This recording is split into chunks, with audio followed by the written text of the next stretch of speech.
aí, pessoal? Bora falar de uma ferramenta que é uma verdadeira mão na roda para tirar uma ideia do papel e transformar em código que funciona. Os diagramas de caso de uso da UML. Eles podem ser, de verdade, o que vai salvar um projeto do caos. Então, vamos mergulhar nisso. Para começar, já vou jogar uma pergunta que tira o sono de muita gente.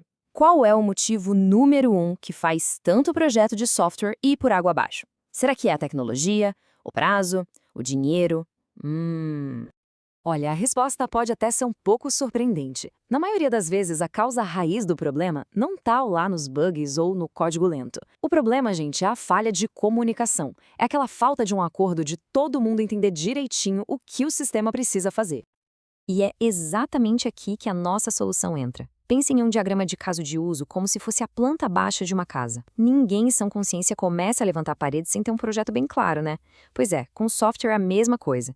Esse diagrama dá a clareza que a gente precisa antes mesmo de escrever a primeira linha de código. Se liga nesse exemplo clássico de sistema industrial, um sistema escada. Sem o plano, a coisa vira um caos de perguntas. Mas quando a gente usa casos de uso, tudo fica preto no branco. O operador monitora, o engenheiro configura e o CLP, que é o hardware, a gente define como uma fonte externa de dados. A fronteira fica super nítida, acabou a confusão e o retrabalho. Ok, para construir essa nossa planta baixa, a gente precisa conhecer as pecinhas fundamentais. É uma linguagem visual, sabe? Bem simples, mas super poderosa para descrever o que o sistema faz. E olha, tudo se resume a basicamente 3 coisas. O ator, que é quem interage, o caso de uso, que é o que o sistema faz, e a fronteira do sistema, que é a caixinha que define os limites do nosso projeto. Simples assim. Então, um ponto super importante sobre o ator, ele está sempre fora do sistema.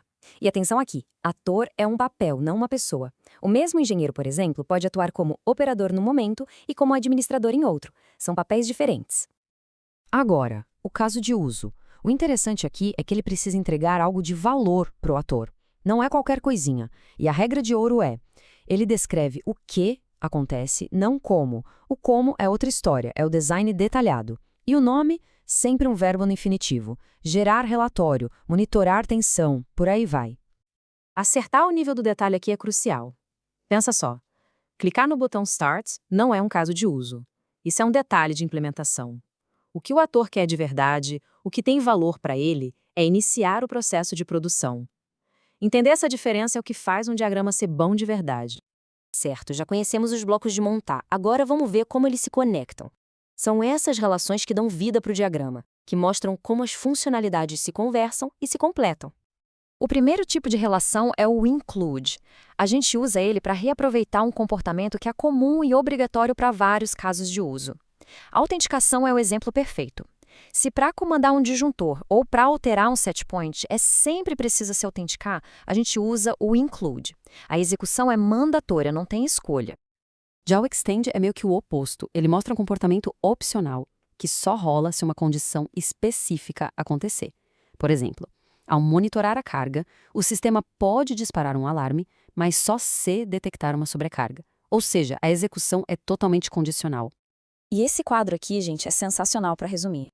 Include a sempre, extend a se acontecer algo, a direção da seta é oposta, isso é super importante, e no código a tradução é direta. Include vira uma chamada de método, papum, extend vira um if. Simples assim. Vou até repetir, porque esse é um dos erros mais comuns que a gente vê por aí. A seta do extend aponta do caso que estende para o caso base. É ao contrário do include. Anote isso aí, porque salva muita dor de cabeça na hora de desenhar o diagrama. Para fechar os relacionamentos, temos a generalização. E para quem já programa, a analogia é perfeita. Isso é, basicamente, herança. Um ator engenheiro de proteção é um tipo de operador, só que com mais poderes. Ele herda tudo que o operador faz e ainda adiciona suas próprias funções. E agora, a parte que todo mundo estava esperando. Como é que essa planta baixa vira código Python de verdade? É aqui que o modelo mostra para que veio, que ele não é só um desenho bonito. A generalização, como a gente falou, vira herança de classe. Olha que direto. A setinha de generalização no diagrama se traduz perfeitamente na sintaxe class, engenheiro, proteção, operador. É 1 para 1, sem tirar nem pôr. A relação include, vira uma chamada de método obrigatória. Dentro do método comandar disjuntor, a primeira coisa que se faz, sem if, sem nada, é chamar self.autenticar-operador.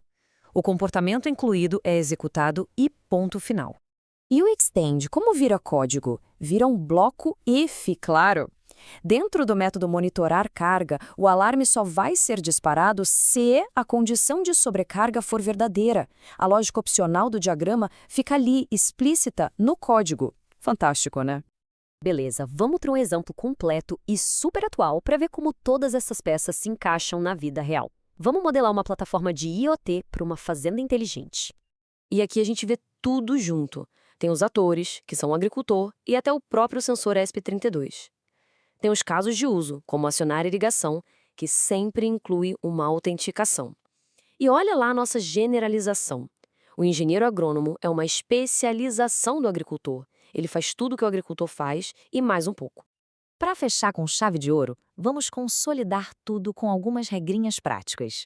Saber o que fazer e, principalmente, o que não fazer é o que vai diferenciar um diagrama útil de um desenho confuso. Então a dica de ouro é foco no valor para o usuário. Usem verbos, conversem com as pessoas que vão usar o sistema e fujam dos erros clássicos como detalhar a interface, errar a seta do extend. E por favor, não criem 4 casos de uso por um simples CRUD. Um gerenciar usuários resolve tudo e deixa o diagrama muito mais limpo. E para a gente pensar, fica essa pergunta no ar. Aquele investimento inicial em planejamento e comunicação pode até parecer um desvio, mas se a gente comparar com o custo de corrigir tudo lá no final do projeto, acho que a resposta fica bem clara, né? Valeu, pessoal!